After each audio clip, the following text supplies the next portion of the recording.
So just a couple notes. The Dean's Honor Symposium is really this exciting afternoon, and we're sharing the amazing work of Lang students. Just as a logistics piece, there'll be 15 minutes between panels, so if you're trying to go to another one after this, we have 15 minutes before the session that begins at 4:30. You should have a house of extra schedules here if you'd like one. And there's a poster session in the Events Cafe with some other great work being displayed, so I encourage you to take a look at those too.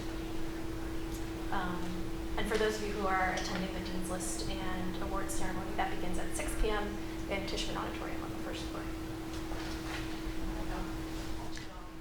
Everyone, thank you for coming to our panel on form, medium or media, and meaning.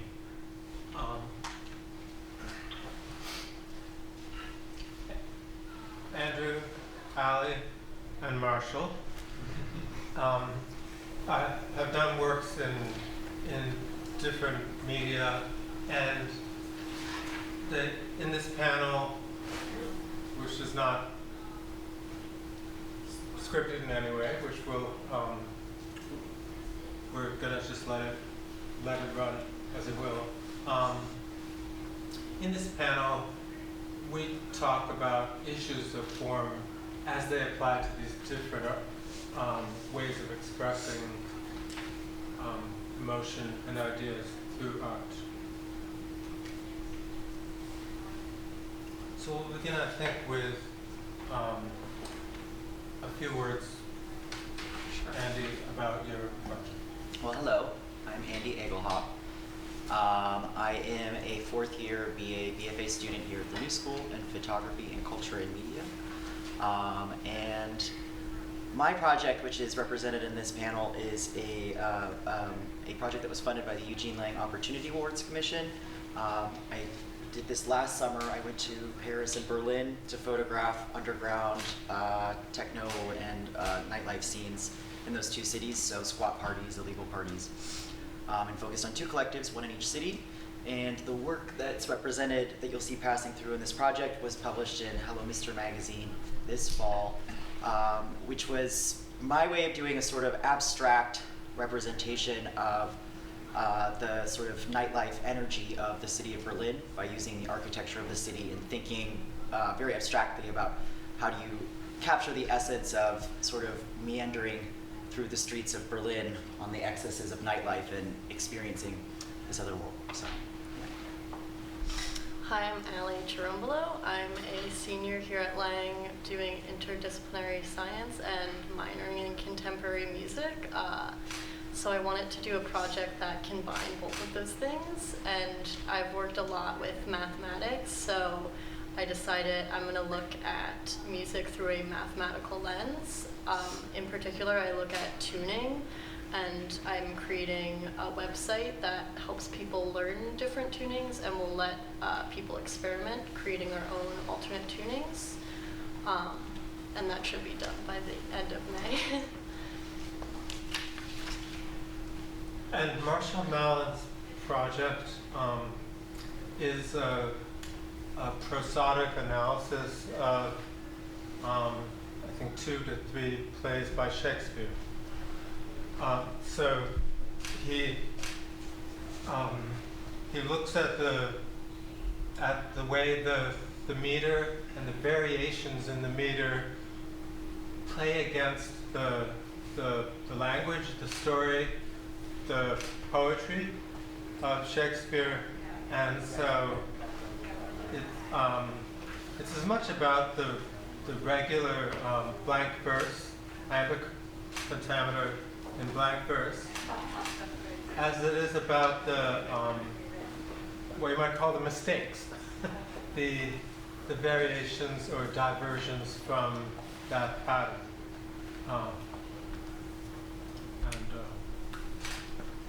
An example of that is up there.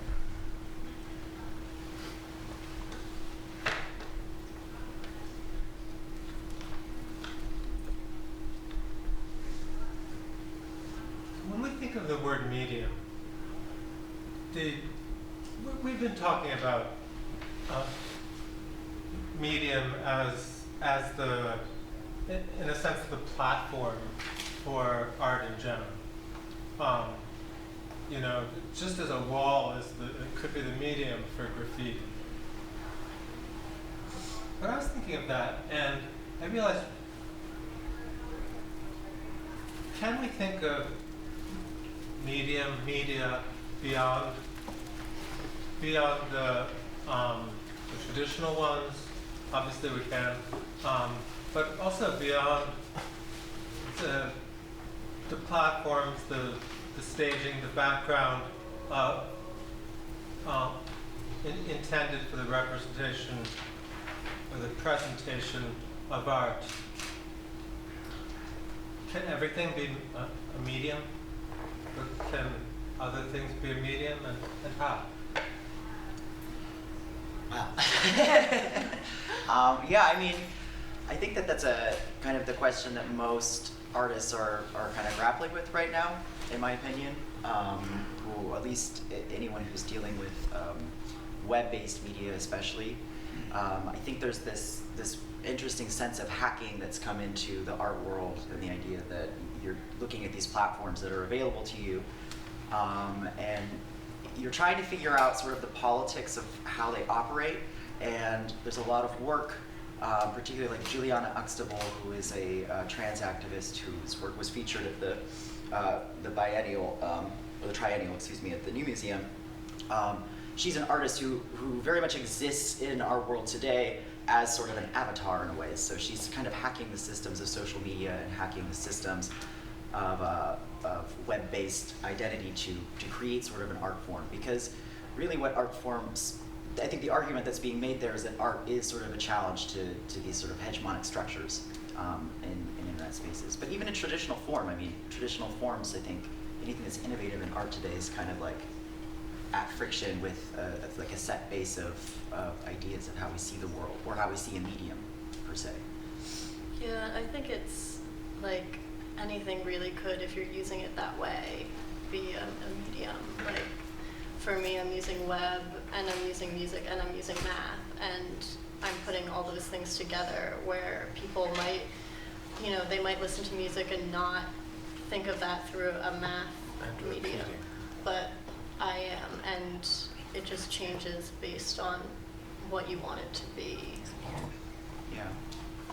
Like I think part of the essence of what is at that question is you know, what is classical representation, or like what do we consider art? You know, like what is that defining line between you know, there's a lot of ways in which photography, for example, is used on two planes. I mean, photojournalism, I think there's that argument that's placed in, okay, you're taking a photograph to create some sort of semblance of objectivity. Like we've kind of agreed that photography doesn't have that anymore, but we're going to try to represent the situation through as open a subjectivity as possible. And then you have that line where you can also use photography in these very abstract ways to highlight the impossibility of objectivity. So I think that friction is really on display right now in the art world, in my opinion. I'm going to pursue this this possibly impossible to answer question, because as we were speaking, I was looking at the microphone stands here, and I realized that we would all agree that these microphones on their stands could be works of art. But could each one be a medium? What's the difference? Do you want to start that one? Well, I think if you manipulate it further, it could be, like if you're using that as your base, and then you do something else with this, whereas as an art piece, you would most likely just put it there, right, if you're not doing anything further. Though you could with that too, right? But you would just put it there like Duchamp, you know? Just put it out there, here's my piece of art. But I don't know, what do you think? Well, I mean, I think it's about, you know, challenging systems. We've talked a lot in our discussions leading up to this panel about, you know, what is that difference between art and what is that difference between medium used in a very utilitarian way? And so yeah, looking at these microphones sitting here in the sort of service of allowing our voices to be detectable by that camera, that is certainly like a utilitarian way of working with objects in the world, but of course there's a way in which this microphone could be used to, to do something that challenges structures of power. And there's an artist, I'm really, unfortunately cannot remember the name of this artist. David Hannes. No, it's the project in, there's a project in Cuba, actually, where they placed a microphone and a PA system in a public square. Is that him? No, but that's also. Yeah, I'm trying to remember the name of this artist.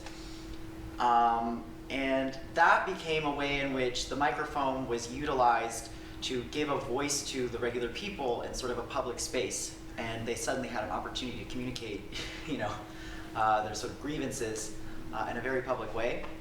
So yeah, I mean, it really is a question of like how you're using objects to disrupt, I think, the normative flow of capitalism and commerce in like a specific space. That's really the boundary, I think, of where medium transcends like the utilitarian function and then becomes art.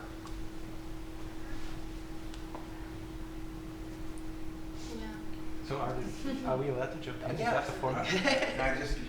An example of that is the current exhibit, the African American artist David Hammons, where he has his piece called Which Mic, and it has a microphone stand just like that, and it has a pair of boxing gloves on the wall. Yeah. So it's functioning in a way as a bit of a pun, but also raising kind of questions about speech, about identity, and African American politics of sort of the African American athlete, really. That's the. Well, that exhibit as well, there's also a piece, because I went and saw that, I thought it was absolutely fascinating. There's a piece called In the Hood from 1996, and it's like a cut-off hoodie sweatshirt, or an athletic sweatshirt, and it's framed and sort of hanging on the wall. And it's interesting to think about how in 1996, Hammons is looking at the sweatshirt as sort of the symbolic, and I might be projecting this idea on him, but this sort of symbolic representation of the racial coding that exists in all of our media, our clothing as media, and how after the horrendous shooting in Florida and all of the protests that have happened in the Black Lives Matter movement, it's interesting to think about how that symbol has really kind of moved with us and transcended its sort of utilitarian function and become this representation of identity and personality and self. Yeah, it changes with times. It represents different things as you go through, and different things happen. So like looking at him in retrospect, we might say like that's an innovative person. That is someone who was able to take this and utilize it in a way that isn't just relevant in that moment in 1996, but also becomes so much more relevant, in 2016 when we're like looking at these things 2 decades in retrospect and saying, wow, that person saw something that society was completely blind to, Dominic, I was just going to ask if that claim about art means that there's no such thing as non-political art, because it seems to be your definition, which I like, but of intervening, disrupting capital flow, something that's beyond utility. But does that mean something like, yes, beautiful tuning diagrams or something are not necessarily art then? I guess that's a big question. I wonder if one could make a reverse argument, though. Sorry? I think the idea that there's no such thing as non-political art, I've heard that argument made. I wonder if one could make the reverse, that there's no such thing as political art, because all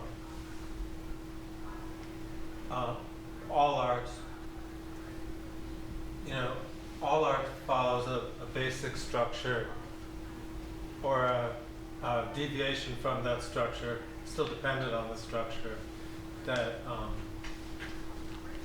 that ties it to certain universals. So let's pursue that. The one way of disrupting art is, of this disruption that we just talked about, is to reconceptualize the medium for art.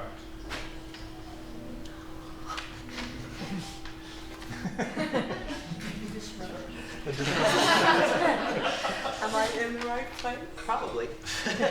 We were just talking about disruption. Yes. If you're where you are, you're in the right place. Is to think of the medium in a new way, a creative way, or an unthinkable way. Another way, and I'm not sure how different this is, but is to think of the frame of the art in an unorthodox way, or a way that challenges our sense of the frame. So in Shakespeare's poetry, the frame is drama, but the frame is also the line. The frame is the public theater.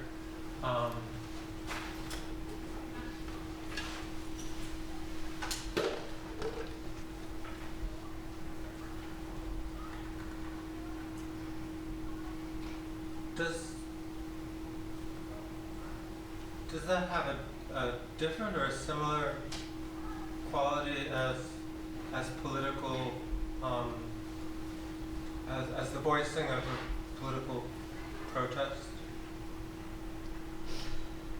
I think it's really difficult for me to conceptualize. I mean, I think we're in an era of art where what we call art today, I think often is in the service of some sort of political means.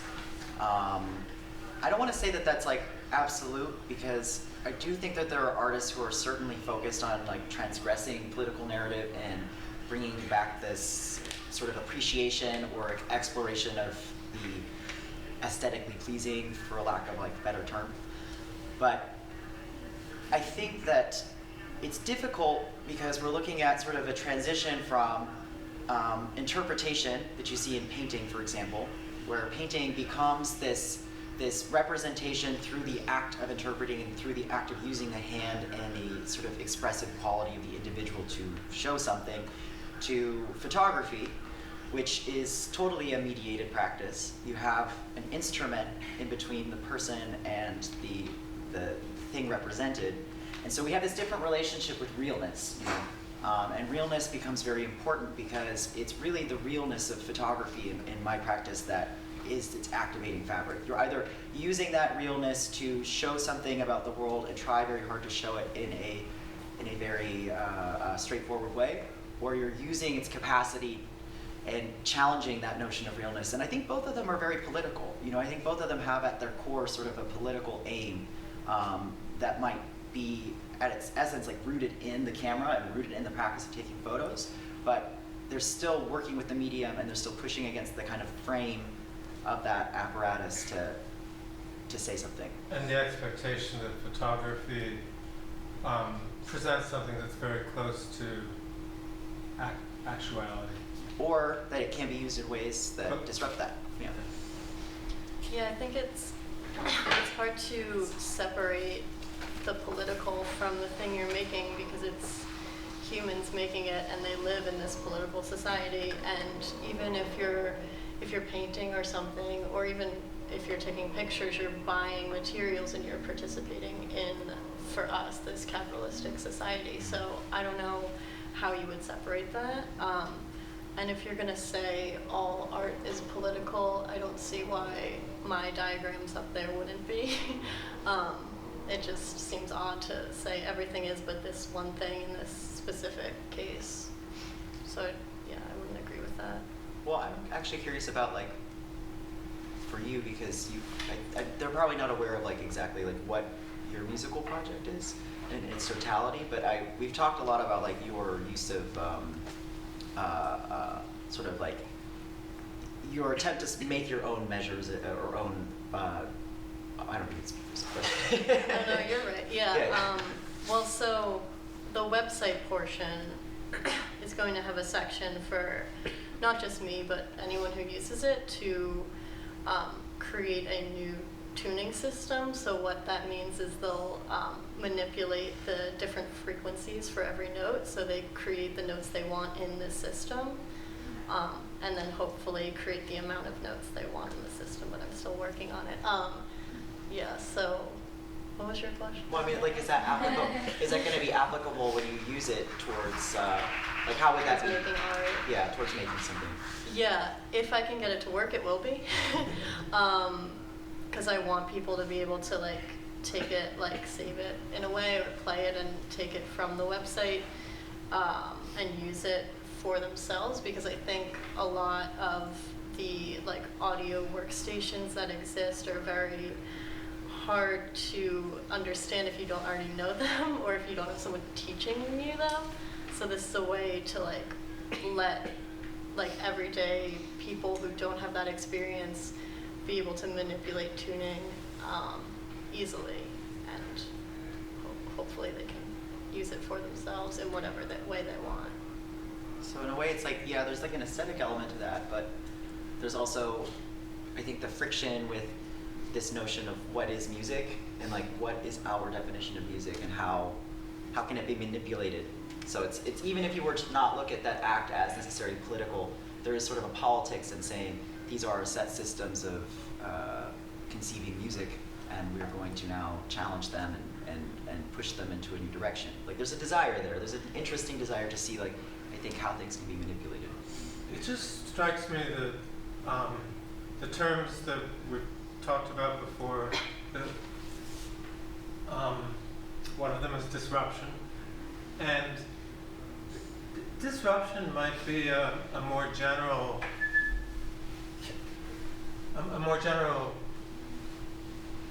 category than just political activism or work to political change. Both of your projects involve music, right? And but yours, by using photography as a way of representing aspects of European underground dance culture, you know, is using its representational function in an extremely unorthodox way. And dancing is universal. Music, with its mathematical basis, is universal. If you can change how people think, how they perceive, because people tend to perceive music in a predictable way. Is that a more global kind of disruption, rather than expressing a political view or agitating against one? Yeah, I think for music, I mean, it is a global thing, but it does vary based on where you are, especially tuning. Like we use this 12-tone equal temperament. It's one of the slides. It's the circle one, where we divide the octave into 12 equal tones, but other cultures use different kinds of tunings, and other people are creating different tunings. So I think that I don't know, it's similar. It's just, it does vary based on place. I don't know. I think it's hard, like, well, in the context of like my work, which has been passing through, one structure that I was really thinking about when you were asking that question was the challenge that I was faced with when I was asked to represent Berlin nightlife culture for this magazine. And I think very much the combination of the photographs and the article are sort of an important element to understanding how the photography functions.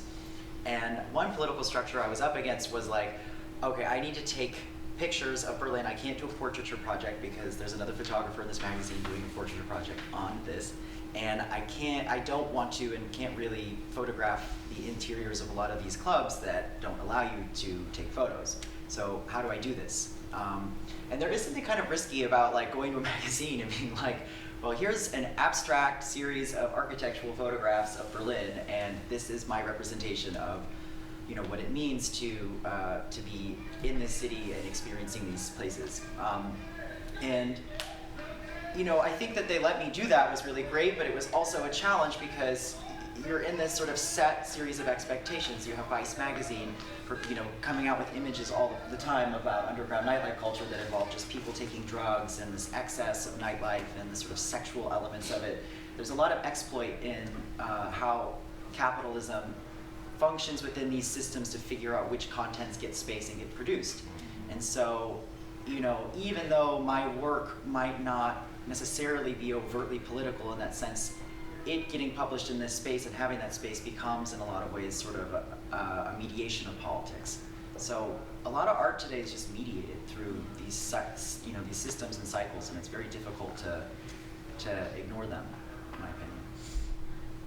Yeah, and I mean, it's hard. You mentioned Vice, and it seemed I don't really read them much because of things they've done in the past that I don't agree with, because they, helped like basically destroy the music scene, DIY music scene in Williamsburg. So it's hard. Then they're, turning around and doing this, and kind of that's their aesthetic. They want to seem like they're so anti and so like with the cool young culture, but like.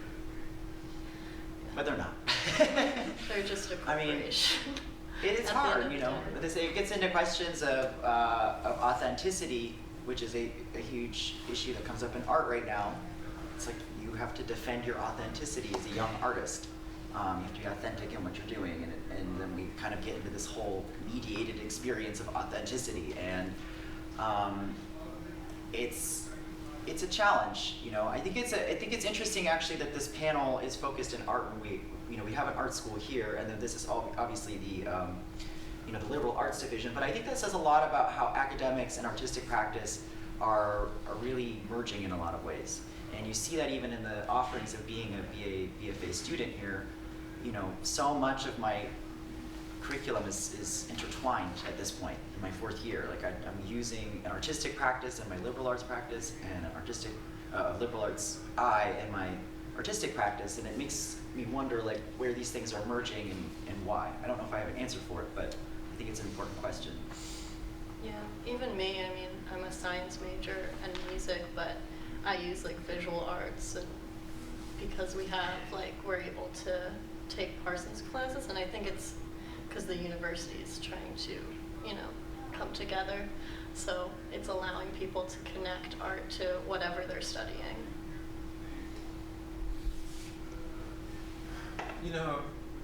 A funny aspect of this, that you mentioned Vice magazine, and when I read that, I think I know pretty much what to expect. And the same with other,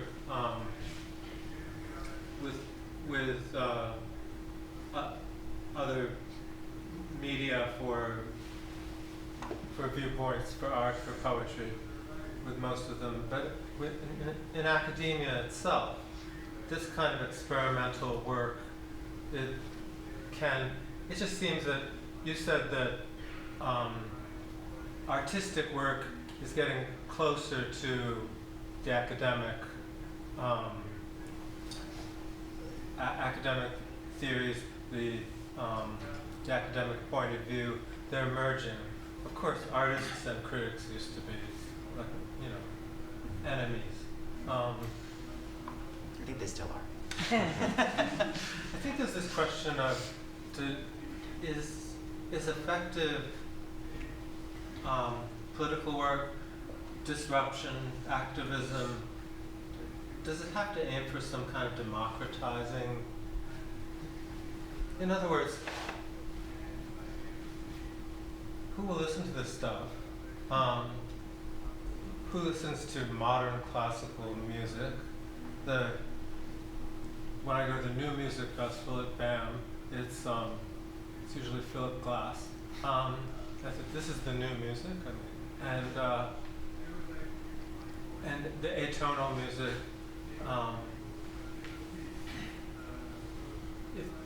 unless there's an actual audience that listens to it for pleasure, is it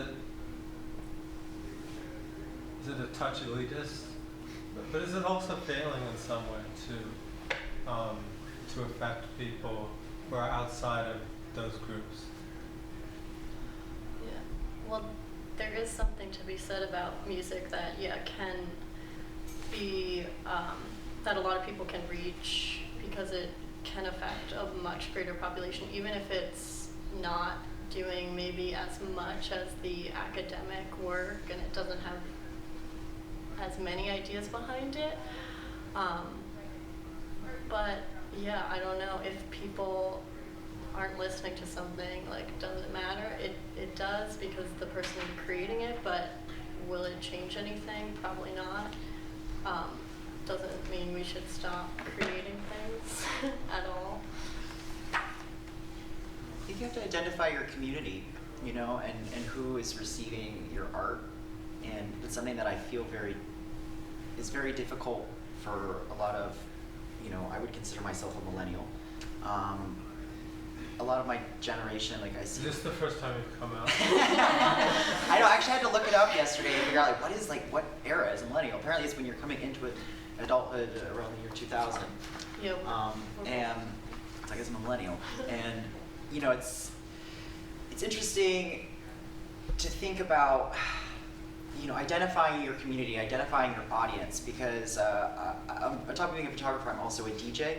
And as a DJ, I feel that I'm in this process of wanting to play specific types of music, but then also having these venues where I am, I'm so sorry about that. Also in these venues where I don't necessarily have an audience that's ready to understand the types of music that I want to play, that aren't really acclimated and have these sort of preconceptions of what entertaining music is. And so I think you can apply that to any art form in the sense that you can make something that is incredible because you understand the concept of it, but if your artwork and your sort of trajectory doesn't include the people who are receiving it and understanding it and consuming it in some way, then they're left out of the more important and activating elements of the work, And so you need to build that with them, and that's why community is so important in making art, is because that allows you the opportunity to do and say more complicated things and have other people understand and process them, I think, in meaningful ways. Yeah, I think that's true, but it's community, of course, is really important, but it's also important to kind of be true to yourself. It sounds so cheesy, but and make things that you really believe in and you think are meaningful, because I think people will catch up and they'll find the meaning if you do that. Maybe not when you're alive, maybe, but I think it will pay off in some way, and it'll be more authentic, as we were talking about before. Well, I think it gets into the micro and macro. You have your immediate space, and you have yourself, and you have the things that are more complex to articulate, perhaps to a larger audience. And then you have this sort of global collectivity, and you've talked about this universal idea that there are just certain structures that a majority of us gravitate towards, music being one of them, how we've organized tones, and to create those sort of melodic structures. And then you've actually brought up this point before, there are some people that just, I guess, either genetically or for whatever reason can't process music in this sort of pleasing way, the way that the rest of us can. So there are always going to be these outliers in how these things function. I just think that it is a matter of sort of playing in both spaces. Does one have to? Probably not, but we're also getting into that question of what is art supposed to do and why, I'm thinking of this book I read by a Harvard neuropsychologist, and the book had a lot of controversial material in it, but he kind of jokingly said that the thing that he'd gotten the most pushback for was when he said, literature is alive, music is alive, the arts have never been more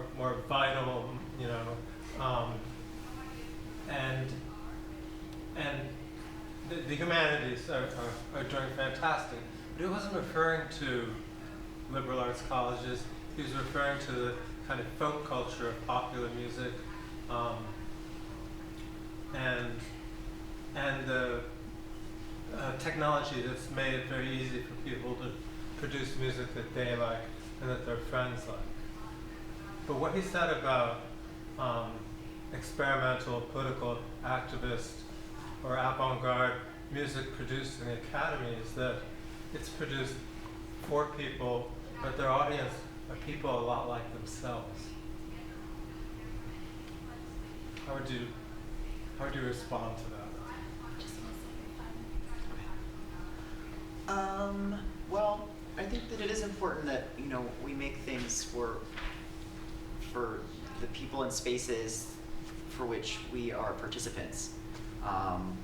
At the same time, you also should look at those structures and question them, and you should question the types of people that you are around, and think about perhaps how what you are doing might limit to a degree the type of audience that you would have. So it is difficult, I think, to kind of unwrap that question. Because if you're in an institution, and you're in like an academic institution, perhaps like this one, where it is so expensive to go here, and it is so difficult to, you know, to exist here as a student if you come from a place that is not so privileged, you have to ask yourself that question of what is being produced in this community and from where is that coming? How do we make that more diverse? But then you have a lot of these underground scenes, some of which are occupied by people of privilege, and then some that are also just occupied by the complete opposite. And you see artworks coming out of them that are challenging those structures because they come from a place of, I think, having to mediate that friction constantly. And so while you could ask those people to participate in art forms or the high art forms that the rest of us have deemed sort of acceptable, they also sort of exist in their artistic practice as functioning to challenge that intrinsically. So maybe that conflict is a creative thing. yeah. Marshall, Hi. this is really the same question. I know you haven't heard what came before, so just kind of roll with it. Sure. You work your work is analytic work on the most esteemed and one of the best loved writers in English, but still a writer who's thought of as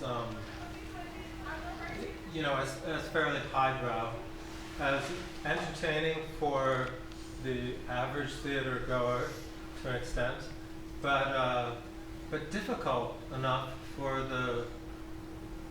literary critics to have to unravel. Do you see a kind of political or activist quality to the analysis that you do, or do you see it as simply adding to our knowledge of literature? Yeah, there's definitely a political element to looking at Shakespeare's metrics, especially if that analysis leads you to different conclusions drawn about different characters. Like in The Taming of the Shrew, Catherine, her metrics are extremely complex. She speaks in rhythms that don't really dictate or aren't dictated by the iambic pentameter of blank verse, but then towards the end of the play, her metrics are almost completely iambic. It's The Taming of the Shrew. And so if you read that through that lens about Shakespeare's views on women's perspectives, it can definitely be political, yeah. Do you think the bard did that deliberately, or was it a kind of instinctive thing? I don't think his approach was specifically political, but I do think he intended for that to be the way he wrote the metrics.